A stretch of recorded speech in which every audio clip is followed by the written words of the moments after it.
We're live, kiddos. It is Monday, the 16th? Yeah, feels right. Um, we've just passed the Ides of June. Yesterday was the Ides of June. It is cloudy today, and it feels a little drizzly, although I think we might be done with the rain sitch and maybe just moving on to regular just cloudiness. It's been very cool, like in the 60s, and we're into some heat. Starting this, like in a few days. I just looked ahead at the weather app in the crystal ball here, and we're going to be into some heat. Like we're going to be flirting with 100 soon enough. So, nothing on a personal level, nothing major this weekend. It's not to say there wasn't some major national shit this weekend, but so we'll start with that, right? Like this killer, this assassin in Minnesota. What the actual fuck? Right? You can sit down here, baby girl.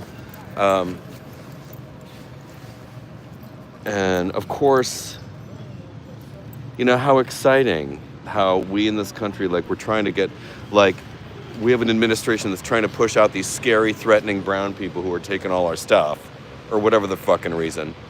And then, meanwhile, the ones we really need to fear are mediocre, unimpressive, aggrieved, boner-killing, vaginal-drying white people.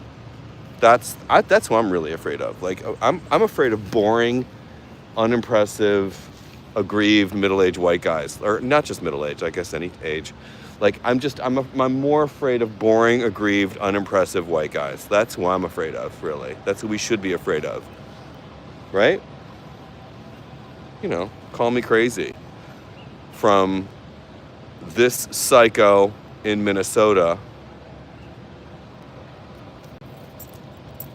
straight up into, you know, I don't know. It's what the actual fuck. Yeah, the brown people aren't the problem.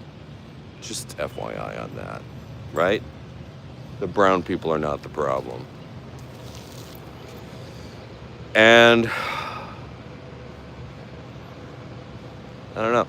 It was, I have to say, very satisfying to see the sad footage of Trump's birthday parade in contrast to the glowing, amazing turnout of the protest parades around the country, in every state. I mean, Fran,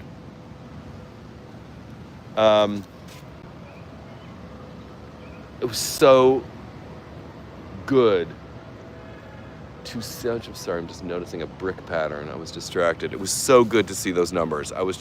That was inspiring. And that gave me some smileage. I got some smileage from that.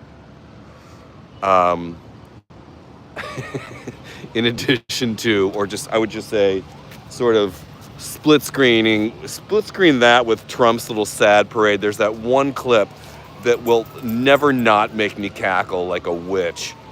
The footage of the tank squeaking past, like there's no one in the bleachers, like barely anybody in the street, like watching this, and that squeaking tank going by, and there's just like nobody there.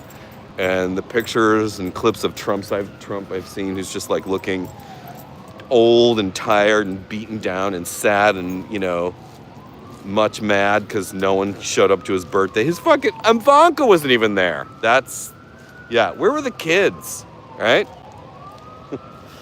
And so the protests were amazing. That's the American spirit that turns me on.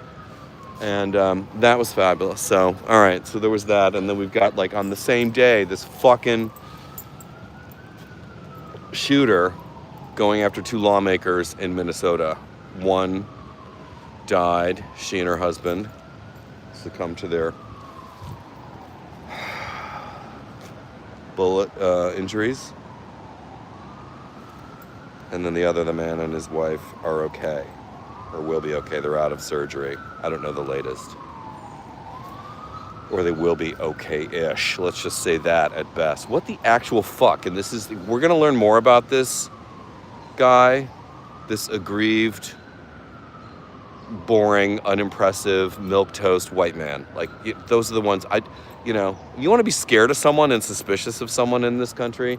Be suspicious of, like, aggrieved white dudes. Those are the ones who really, with guns. Yeah.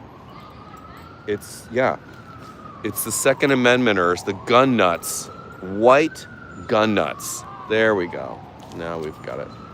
And this guy went in full cop drag and, dressed up his SUV to look like it was an Explorer, I guess. To look like, that's fucking scary shit. Anyway, that's out of a movie.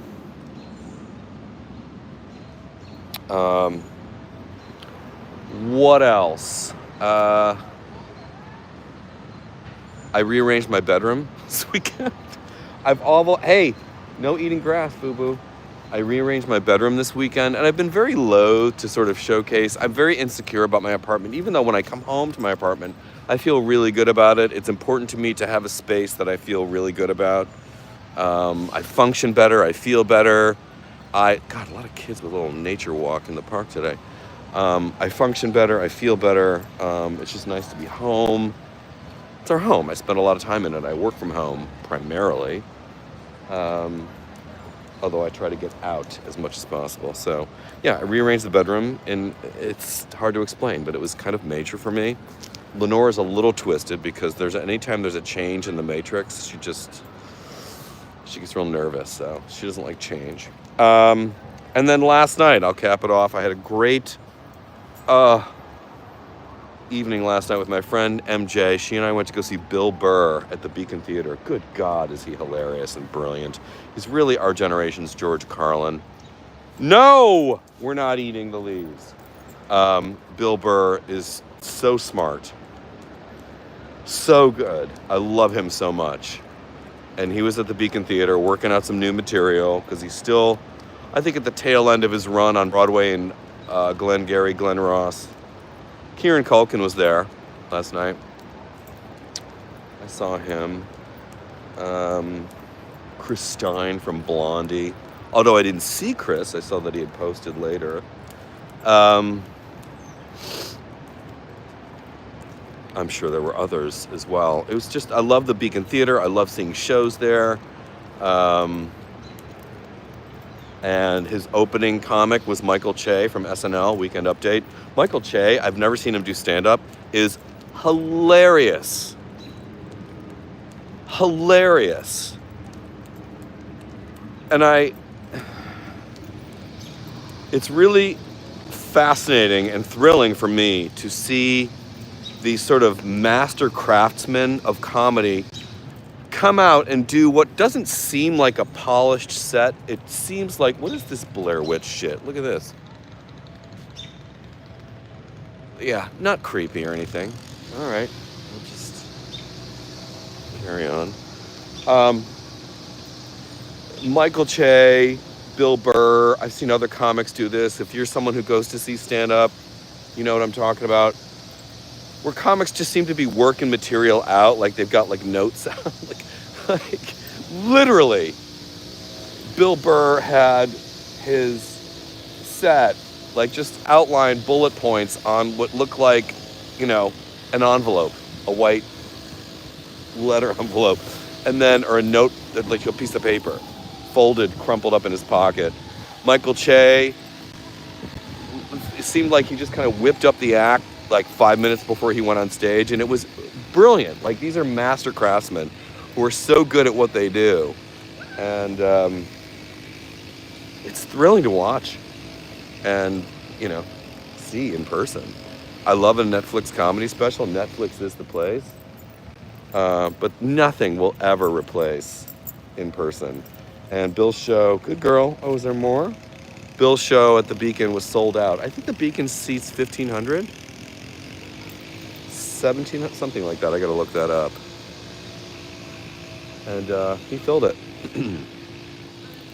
Full House. Um,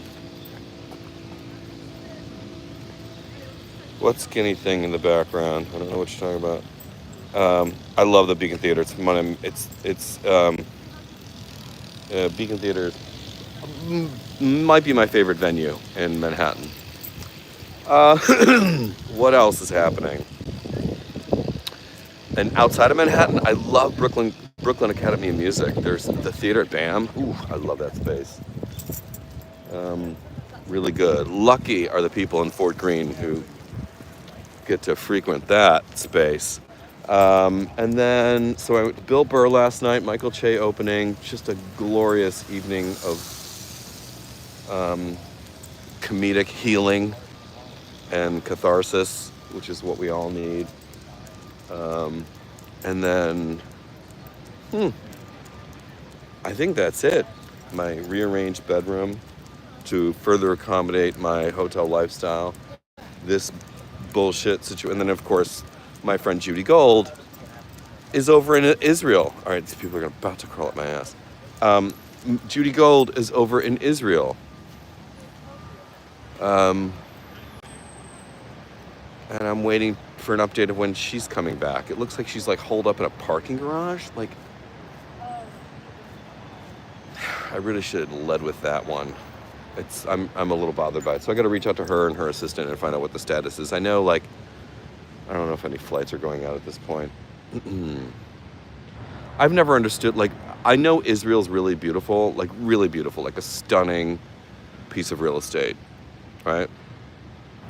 But the idea of going there, because of this, like, I don't want to go to a target country. Like, visiting there, I mean, I kind of jokingly said to her, I'm like, girl, okay, that's great. Next time, don't go during bombing season. Like, there's always, that is a part of the world that just knows conflict. There is just constant conflict. And bombs, guns, missiles, killing, anger, rage over real estate and religion. Like, I want, like, the pictures when it's a peaceful, window of time, it looks stunning, beautiful. Am I ever going to go there? No. No. No. It's a fucking target. It's a target of psychos. So, it just, like, in my mind, that part of the world is just constantly fighting. That's all they know. That's all they do. And I support my Jewish friends. I love the Jewish people. I love the Jewish culture. I'm in the middle of New York City, which is like super Jewy and fabulous. But going to Israel? No. No, thank you. No. I mean, I have no skin in that game. And I just want Judy to come home. Anyway, that's my piece on that.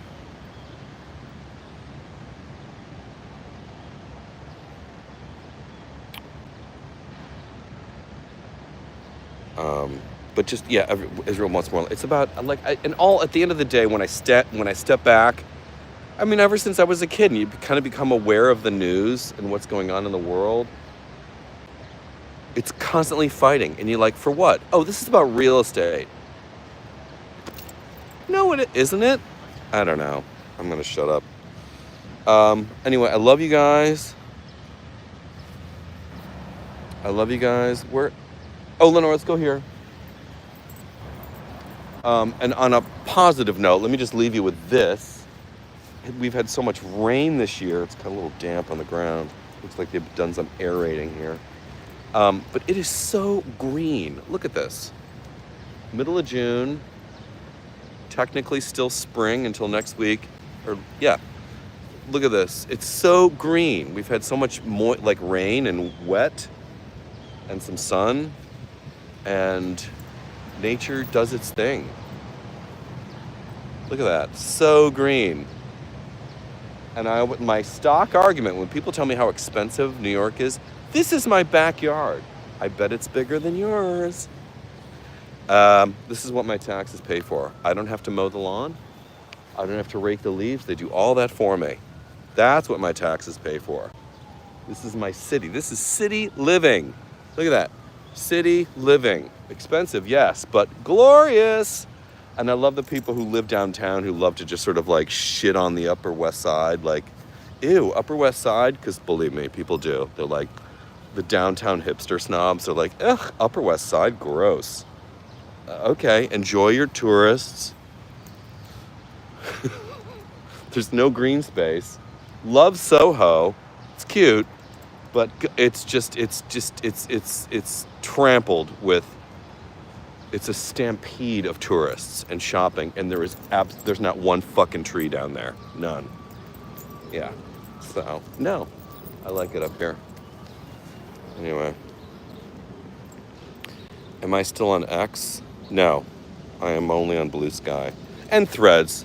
Kara Swisher said it best. She said, Blue Sky is a little more substantive. Threads is like the Cheesecake Factory, and sometimes we like cheesecake, and sometimes so I look at Threads occasionally. I sometimes post there, but Blue Sky is where I really feel like that looks like Scott Galloway, but it's not Scott Galloway. Blue Sky looks like is more where I want to put my energy. All right, Lenore, come on, climb up. And this is dry-ish. Oh, man buns. Okay.